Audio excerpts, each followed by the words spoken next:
Try that again. All right. Good afternoon, everyone. This is the meeting of the Committee on Administration. It's our April meeting. We are meeting here at the Government Center in Menominee. I'm going to call the order for the committee members. We have some new members on this committee. Supervisor Tim Lenow. Here. Supervisor Mike Rogers. Supervisor Bob Bauer. Here. Supervisor Jim Zahns. Is Jim online with us? No. Okay, Jim's not here yet. And our board chair, Kelly McCullough. Yes, I'm here. Okay, thank you. Along with that, we have most of our staff, department managers that report to the Committee on Administration who are here. Along with that, they have submitted their reports in writing to the committee. Approval of the minutes from our last meeting, which was March 24th of 2022. Those are part of your packet. Are there any questions or concerns about the minutes as they were printed? Okay, hearing that, I'd entertain a motion for their approval. So moved. So moved. Supervisor Lenow, second. Thank you, Supervisor Rogers. Seconds. All in favor, say aye. Aye. Aye. Opposed? Hearing none, that passes. Public comment. Do we receive any public comment ahead of time? Do we have anyone here, the public, that wishes to come forward to speak? No. All right. Hearing or seeing none, we'll move forward. Staff reports. Again, those staff reports are very nicely presented to you, including the last page of those reports are always up to date on our staff's budget at the current time. Any questions for any of the staff members from any of the supervisors? Okay, hearing none. If I could, Mr. Chair. Right. I didn't have time to prepare a written report. I just wanted to give you an update on the opioid litigation settlement. It's been a while in the making. It was initially expected that details of the administration, timing, and the amount of proceeds from settlement with the distributors and Johnson & Johnson would be finalized by now, and that distribution would begin very soon. Unfortunately, the process was moved a little more slowly than was initially anticipated.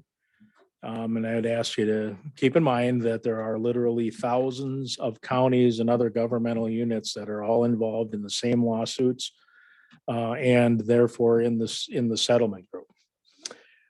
The court, upon my last checking, the court had not yet appointed a national settlement administrator. Once that happens, and if I might, I would note Supervisor Zahns is now in attendance, so we'll. At 3:30, not 3 on my calendar. Oh, That's my fault. I'm sorry. My fault. Once a national settlement administrator is appointed, the process of setting up payment systems, calculating amounts due to each governmental entity, and getting information out to the attorneys will begin. It could be a couple of months, possibly more, before this is all before it all happens. And I will be participating in a Zoom conference meeting with our legal counsel tomorrow to get more information. If you recall, we had anticipated having a distribution already in April and another one in July.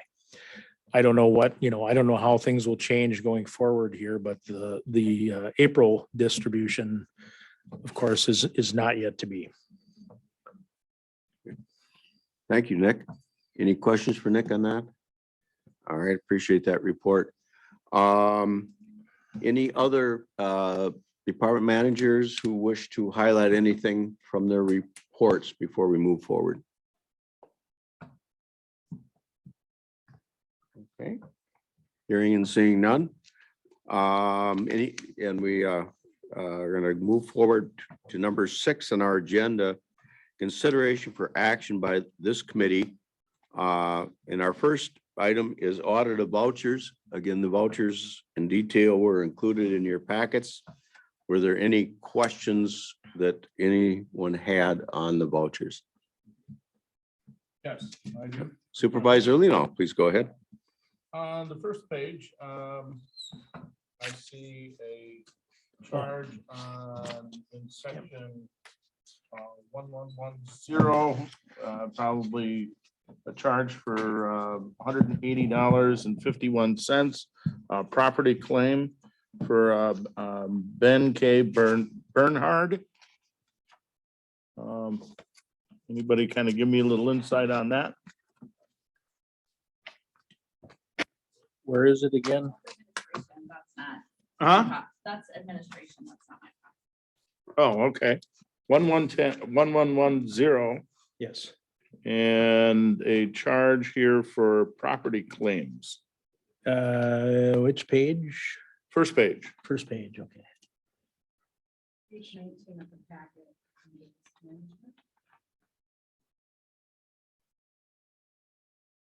$180.51. Ben Bernhard. Our chief financial officer is participating by Zoom. I guess I would ask Beata if she knows. It's under risk management. I Oh. can look into that and get back. I'm sorry. I have Okay. it in different notes, but I don't have those notes with me. Okay, so I just saw the property claim and it's kind of, It would be for the liability, property liability, under risk management. It's all kind of put in there, so I can follow up with Patty and figure out what specifically that was for. okay. Sorry, I Bernhard. interrupted you. No, that's right. All right. You Anything had- else? You had the correct information, so I appreciate it. Again, I've got another entry here on about a third of the way down. A charge here for maintenance contract under Zoho Corporation for $8,500.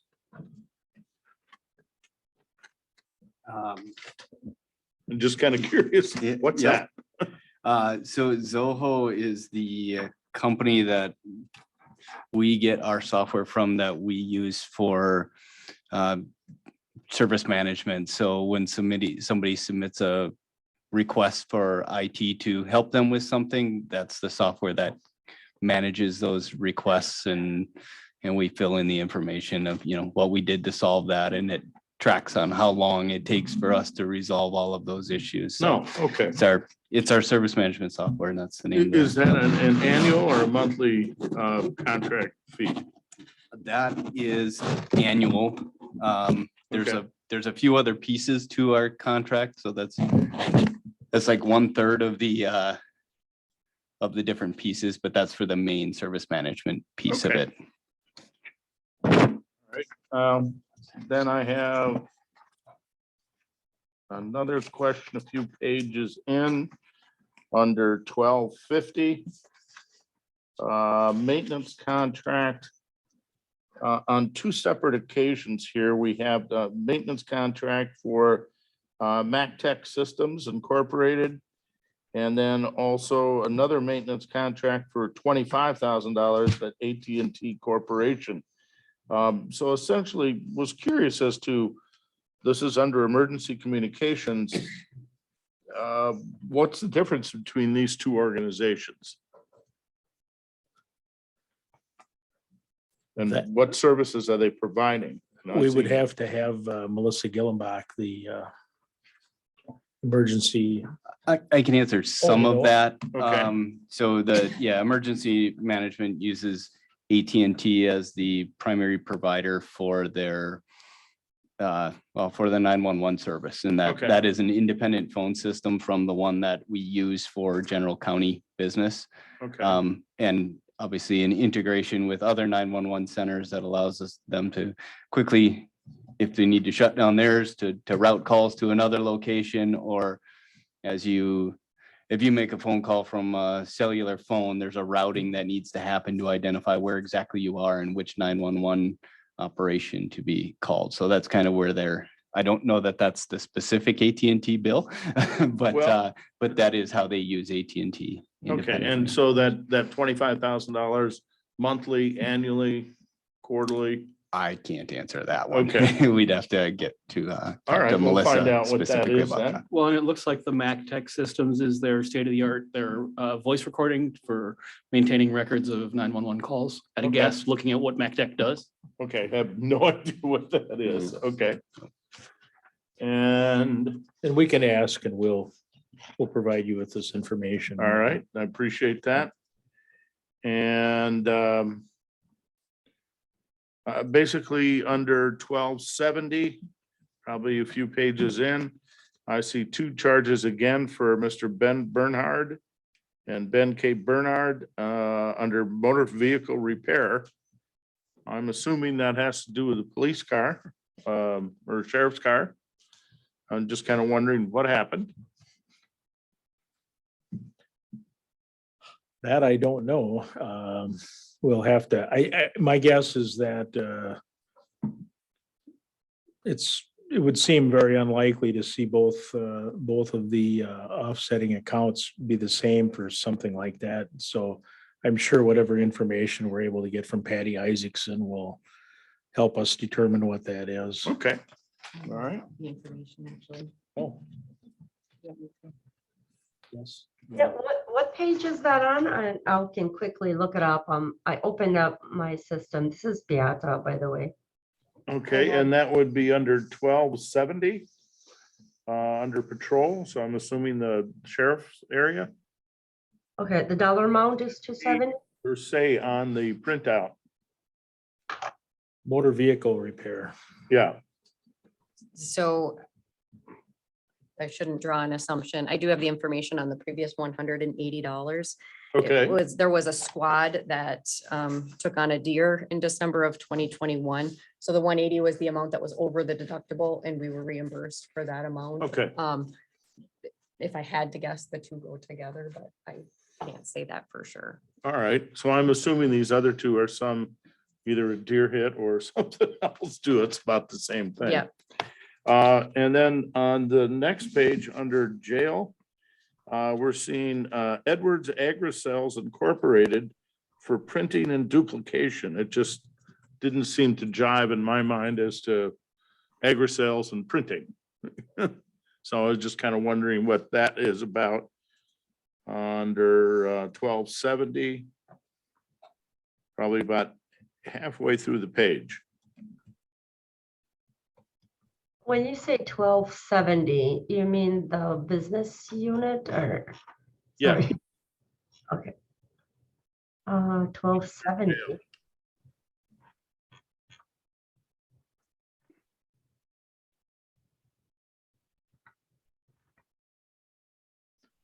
Okay, and what dollar amount? I'm so sorry. 199.35. Edwards, okay, I will quickly look that up. I just thought Agri-Sales doesn't sound connected to printing much. Might be soy-based inks. What? It, All right. I just Never did an know this internet thing. search and it could be a company out of Spring Valley that makes products from plastics.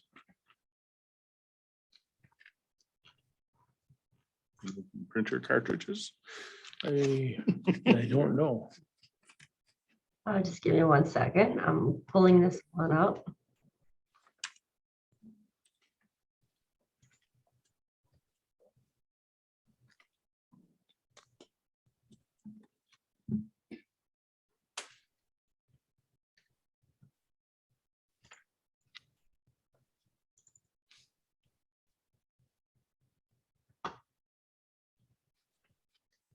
Yep, I see that. That was for business cards. Business cards. Okay. Thank you very much. I appreciate that information. Then under land and water conservation, 2100.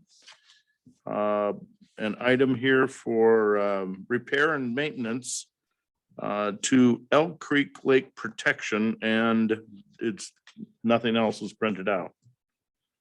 And dollar amount? $1,113.73. Got it. Okay. I've been with the county since January, so it takes me a little bit to pull out and navigate through our SAP system. So I appreciate your patience. No problem.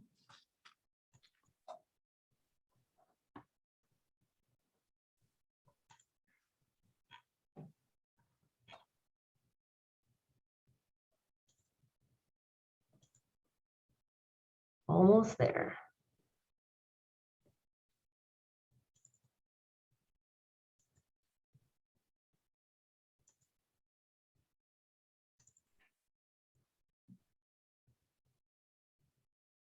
So this invoice is for 2029 Lower Chippewa River MDV. I'm sorry. It was for a lined waterway project on Town of Springbrook. Repair and maintenance. I'm looking at the description here too.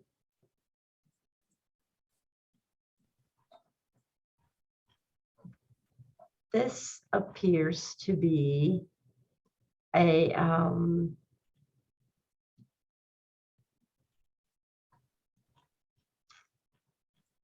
excavation, I want to say.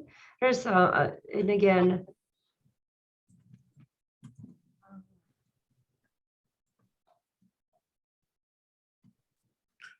We can ask Chase Cummings to Okay. provide more Yeah. detail on that and send an email out to the committee members. yeah, so looking at this, I'm sorry, Nick. So there is a project that's coming up there, and they've included quite a bit of documents here in the system. But it looks like it's part of the cost of this project, which is the progress that's been made on the Rock Line Waterway. Does that, it's an excavating project. Does that ring any bells? I'm sure Rock Creek probably. That makes sense. Yeah, okay. I appreciate that. And last but not least, on 6100, probably just down a little ways there. Transit Commission contractual consulting for 20,308.09 for PIE Management LLC. And then farther down again for 25,306, again for PIE Management LLC. Just, I can answer that one, having been the former chair of the Transit Commission. all right. PIE is the Staffing agency that we use for the bus drivers Oh, and okay. dispatchers. So the head of the agency and I believe the chief dispatcher are employees of the county. Everybody else is hired out and they hired out through PIE. Okay, so they're employees of this organization. Yep. Yeah, it's Right. a staffing agency with a very specialized client, the folks they have are transit, they're Okay. bus driver certified. I just saw the double entry and I kind of thought, should ask. And you made a comment that those are our employees. Those are contract. That's what I said is only the top two members of the organization are our employees. Everybody else is contract. Right, got it. Okay, thank you. Just want to clarify. Thank you. Thank you, Beata. That's all I have. Very well. Anything else? Supervisor? I have a question on, actually, it would be the 5101.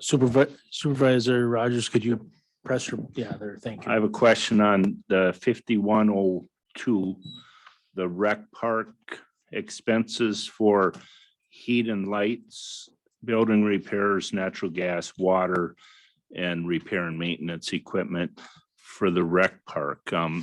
I guess I was under the assumption most of the rec park is shut down and the rest of it is leased out to the hockey. So I'm wondering why we're incurring all these expenses over the winter. I don't see a date and maybe I need to learn a little more here, but it doesn't show dates for the charges, so. Without having Scott Nobefeld here, I couldn't say for sure, but I can tell you Some of the meters, the meter for the electrical meter for the sign that you see on Stout Road, for example, is billed to the county. There were some meters, they did have some work done in removing a couple of meters recently that could be related to that. They had, I don't know, probably 15, 20 years ago, they had a couple of big musical acts in for the fair. And so they put in extra meters and they've just been sitting there not being used and so they were removed recently. But there are expenses out there. There's more than just the hockey building and I do know the sign is on a meter that's billed to the county. How about the $1,000 water bill? 21, or is it 20? I bumped my mouse and 5102, right? I guess Water. that's the one that really got my attention. Well, that won't be our responsibility. Oh. I don't recall what the lease terms are. There is some shared responsibility there, and I don't know what it's for. I could talk to Scott Nobbyfeld and have him provide more information. And what we typically do when questions are raised regarding these issues is we get the details from the appropriate, management staff, and then send that information out to the committee so that your question is answered and the answer is shared with everyone. Thank you. Thank you. Okay, anything else? Otherwise, I'd like to entertain a motion to approve the vouchers, and you will be, I know in a timely fashion, we've always got those answers back, so. Appreciate staff doing that for us. I'll make a motion to approve the vouchers. Okay, second. Thank you very much. Supervisor Lino. Okay, any other questions? All right, hearing none, all in favor say aye. Aye. Aye. Any opposed? Thank you all. And appreciate your questions and concerns. All right. Next is the approval of a classification and compensation appeals and reconsideration. And this is something that HR has been talking to us a little bit about previously that was going to be coming up. And I'm going to turn it over to our HR director, if I may, and let her tell us what we're looking to approve today. Absolutely. So just some history, we did the classification and compensation study last year, brought the wage grid forward during the budget process that was approved, with the understanding that staff would be provided at the beginning of the year the opportunity to appeal any positions for various reasons that they felt maybe needed some reconsideration. So we went through that process. The process included managers and the incumbent employees coming in, talking to the consultant, providing additional information for consideration. The consultant then went back and made recommendations. We did receive 20 requests. 16 of those appealed positions were recommended for a change, for an increase. 4 were recommended to remain the same, no change. So based on this, we then went through and looked at what did that mean. And for some of the positions, what that would mean is if we were to have applied that in December, January, when we implemented the pay rate that they would have received using that 5% standard was actually less than what was implemented in January. So our recommendation with that piece for those individuals is that they remain at the same level for this year, and then take a look at what does that look like for next year once you get through that budget process. Obviously, those that there is no change, then there's no change. There was one position that as occasionally when you go through the process and you start looking at a position and you start kind of looking at the internal pieces, other positions come to light that maybe aren't appealed, but you should still possibly take a look at. So there was one position that the consultant did take a look at, and that position was recommended for movement down in pay grade. The employee actually fared better. They will see an increase in wages, and it's just because of how the grid, you take your control point or your midpoint and you distribute that out. And so you obviously want to place them on the grid somewhere, in the two grids, the wages don't match exactly. So, and that individual actually has only been in the position for a couple of weeks. We explained it to the individual and they understood. So those are the recommendations. They are outlined in the staff report, as well as I believe the resolution was included, correct, in the Yes. in the agenda packet. So those, I'm not going to go through unless you guys want me to, position by position, but those are the recommendations from the consultant. It would, so Human Resources is requesting that you make the recommendation to adopt the recommendations from the consultant and forward this on to the county board. The estimated gross annual wage impact for all of the changes comes out to $25,937. That's not an exact number. I am not recommending any budget adjustments or anything like that. Let's see how the year plays out with turnover and staff changes. And I think that with that number, a lot of it can probably be absorbed within budget. So with that, I'll take any questions. Supervisor Lino, go ahead. I just have a kind of a question regarding the consultant. He made this recommendation. Is it something we need to implement right away, do you think, in your opinion, or is this something we could, table, or do we need to move on? Well, I would recommend making the movement retroactive to January 1, just to pair up with the full study. Oh. And again, freezing the wage rates of those that it maybe would not fare as advantageously if they've already been at a higher pay rate since the beginning of January. For a couple of reasons. One, if one of these positions should happen to open up, when you go to recruit, you want to make sure you're recruiting in the correct pay grade. And so especially if a position is going up in a pay grade, then you're able to recruit in that higher pay grade. And two, like I said, the project in and of itself was implemented. And so just to keep things kind of whole and keep the entire project together, that January 1 date is really what I would recommend, just to keep it clean and as a single project. All right, thank you. And if I may add, in addition to that, the appeal process, the review of these, and an opportunity to have the consultant reconsider initial recommendations based on supplemental information was part of the plan to begin with. It's not something that we've just, come up with. It was part of the plan from the beginning to do it this way. And so it would be, and I think, fair to take action on it and make it retroactive. These are the placements where the employees would have been placed at the beginning of the year if, all other things had come into place where they should have been.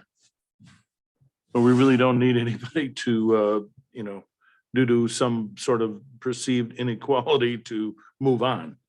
We need to retain everybody we can possibly retain, and this may be an issue. I think that's true. Okay. I mean, I think that's another impact of not implementing it fairly soon. All right. Thank you. Thank you. Any other questions? Okay. All right. So what we're being asked to do by HR is to approve passing this on because it is a budget, not really changing the budget at this point, but it is a monetary issue that may impact the budget by $25,937. Yes, and it amends the pay grid that was adopted by the Right. county board. And it in makes November. amendments to the page there. You'll see those pay grids are alphabetical. And so some are going up, and some are coming down, some are staying the same. There's a chart there that, And there is a, or, pardon me, are you moving to the resolution right away, or do you want to just, I think you could. yeah. But the resolution contains elements of Heather's next report as That's well. true. Yeah, it does. So with this move, yeah. And there's a typographical error in the, On the next one, okay. in the resolution that we're going to Alright. point out to you and we'll correct for the county board. Okay, yeah, otherwise we'd be actually approving the same resolution twice. That's true. So this is a two-part. So let's, unless there's any other questions, let's do it that way. Everybody understand what this part of the resolution will contain? Okay, Heather, if you want to take us through the second part. I sure can. So in addition, as we go through these processes, business has to continue. And so some departments are making changes, restructuring, reorganizing based on business need. And so when we put out the information for the appeals process, we also received information of individuals saying, well, these people aren't doing the same thing as they were back in March when we provided the information. That isn't necessarily an appeal. That is a structure change, which is why I pulled them out into their own staff report. So moving through in the administration department, the criminal justice collaboration division, and this is one of my typing errors. I wrote it down somewhere. It should be L, not N, on the in the resolution. So we're going to fix that resolution. But this position was an integrated treatment specialist. Hop in if I get this wrong, please, Sarah. We went through the recruitment process. It wasn't successful. Sarah took a step back and said, okay, what do we really need to make sure that the operation can continue, since we're not getting applicants at the level that we're recruiting at. We worked through that. We had the consultant review it, and that's where that pay grade L comes in. So we're looking to eliminate that integrated treatment specialist job, create a treatment court coordinator position, treatment opportunity. Sorry, it's similar to the treatment court, but it's the opportunity versus the court. Treatment opportunity program coordinator, placing that in pay grade L. The administration department, human resources division. This has been interesting. We've recruited a couple of times. We recruited at the position title. We're not asking for a change in grade placement by any means. From a recruitment standpoint, a lot of the questions were, is it really a true generalist? The generalist position is pretty entry level. So when the position was evaluated and rated, it was rated based on what the incumbents are doing and what the expectation is, which has evolved over time. And so it's a little bit higher level. So the request is to just change the classification title from human resources generalist to human resources advisor. It's generally what people, especially in other government agencies, are used to seeing. So I think that it really recognizes those that are in that position and how they've elevated it and the responsibilities that they're holding. In the finance division, we received a request to change the classification or the job title of the senior accounting manager.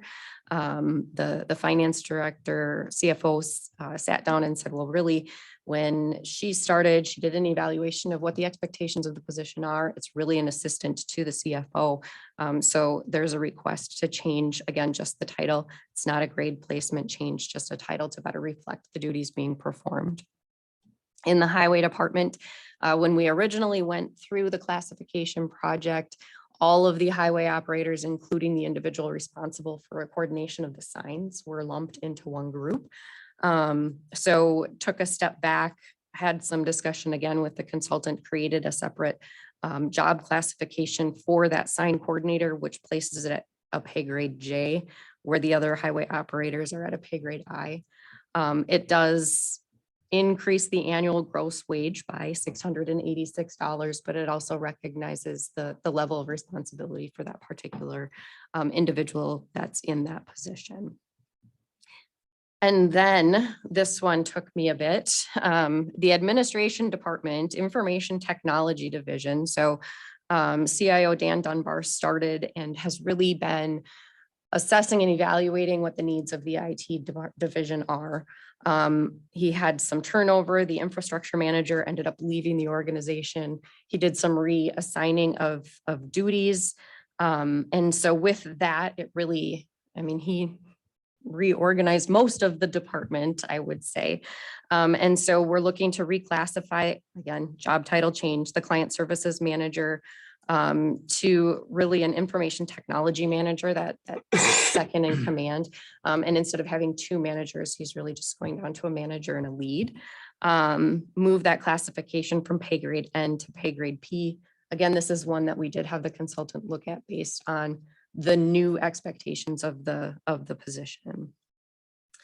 And then we had the technical support specialist. So obviously those infrastructure manager job duties were distributed then throughout the department.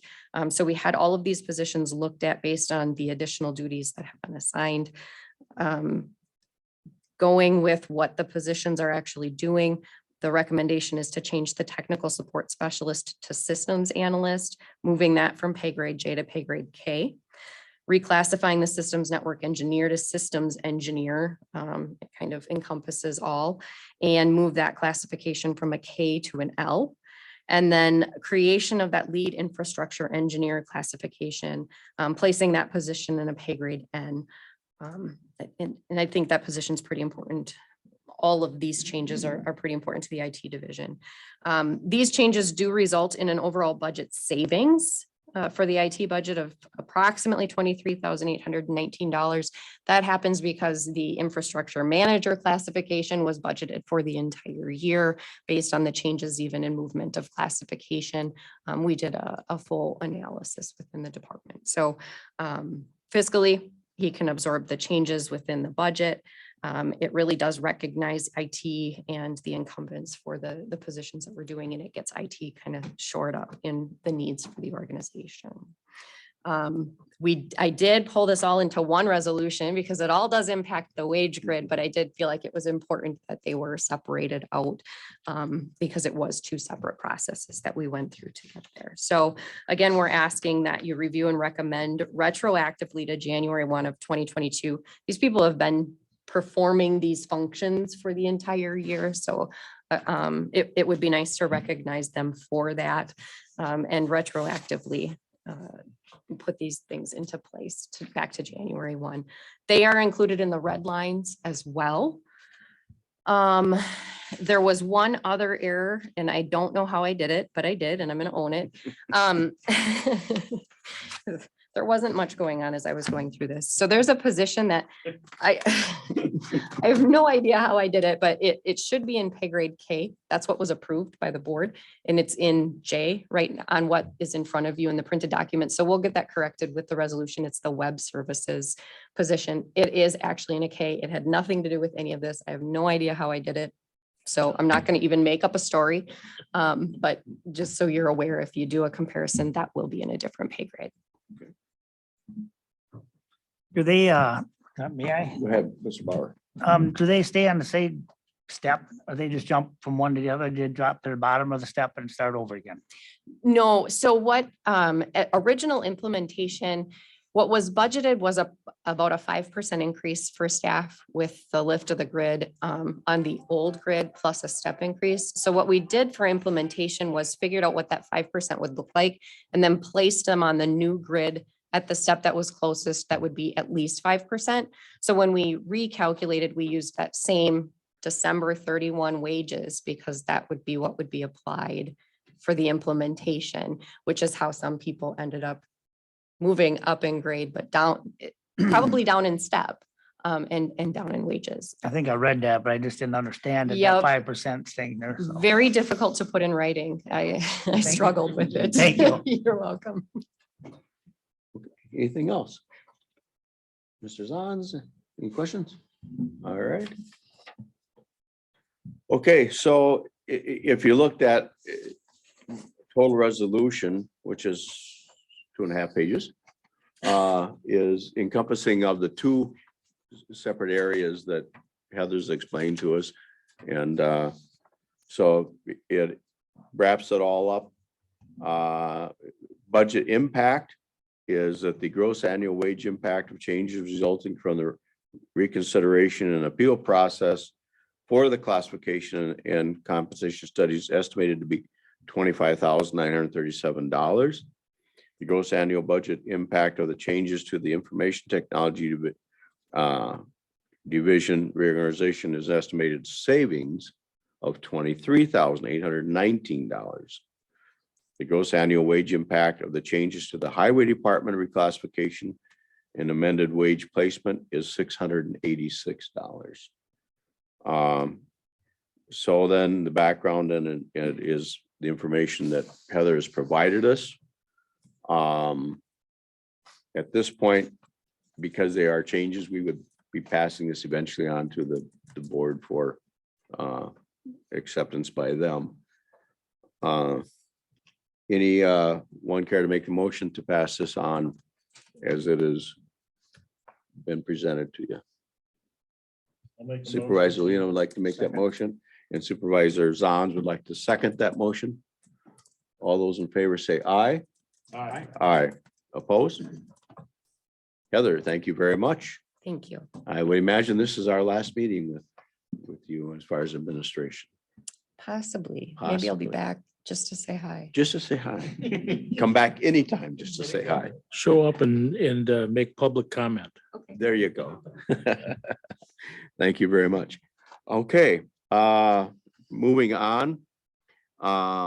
We did the approval of the classification and also amended the inventory of job classifications. So that was that two-step process.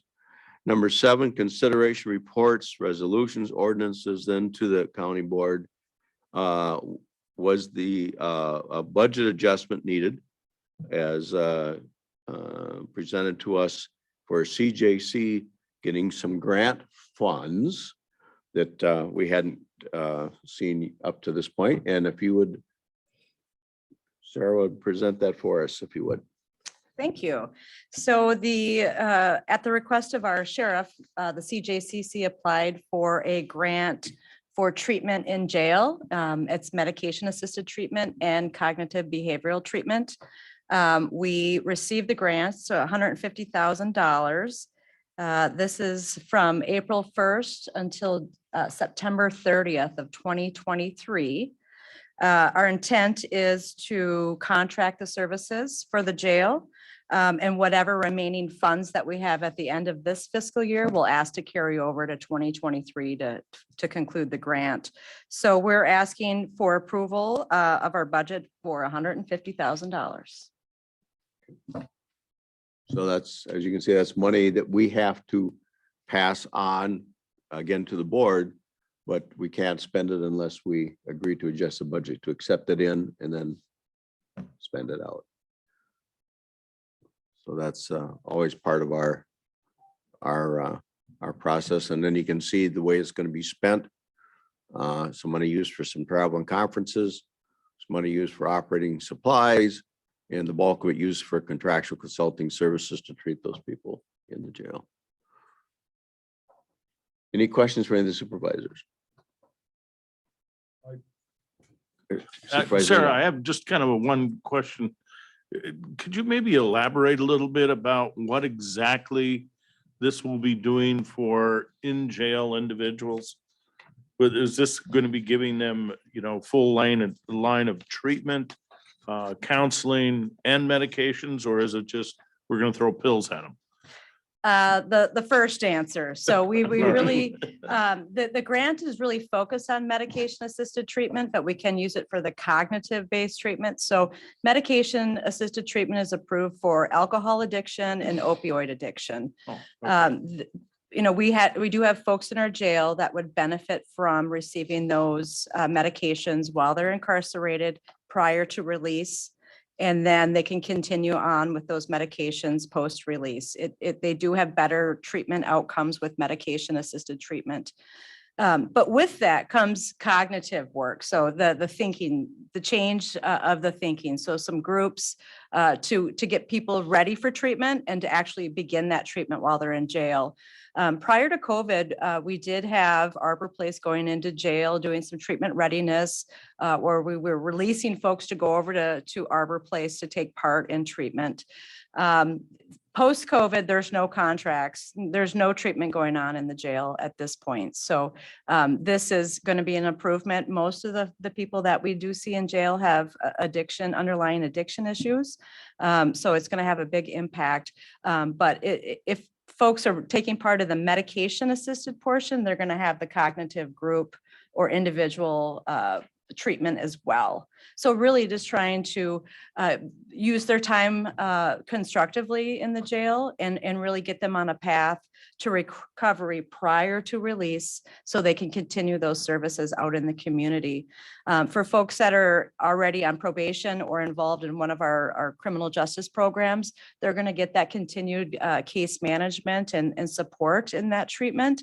But for some folks that are just serving their time and released, they'll just go out in the community with an appointment already set up and they'll be able to continue it on their own.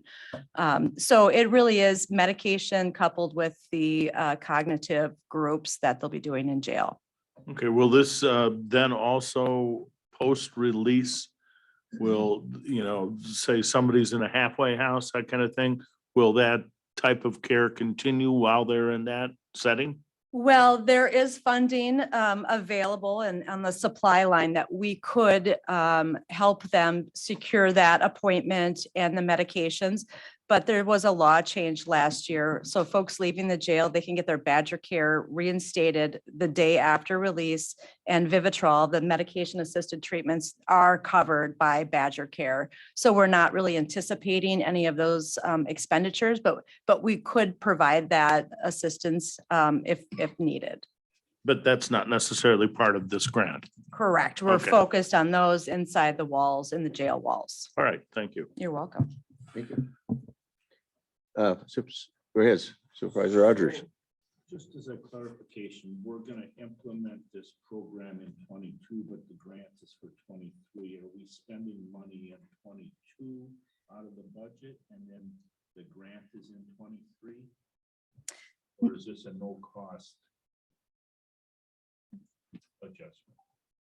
So this, most grants are reimbursement based, meaning the county puts out the money and gets reimbursed by the holder of the grant. So this is a federal funds coming to the state, coming to us. It begins this year. So it started April 1st is when, it became available.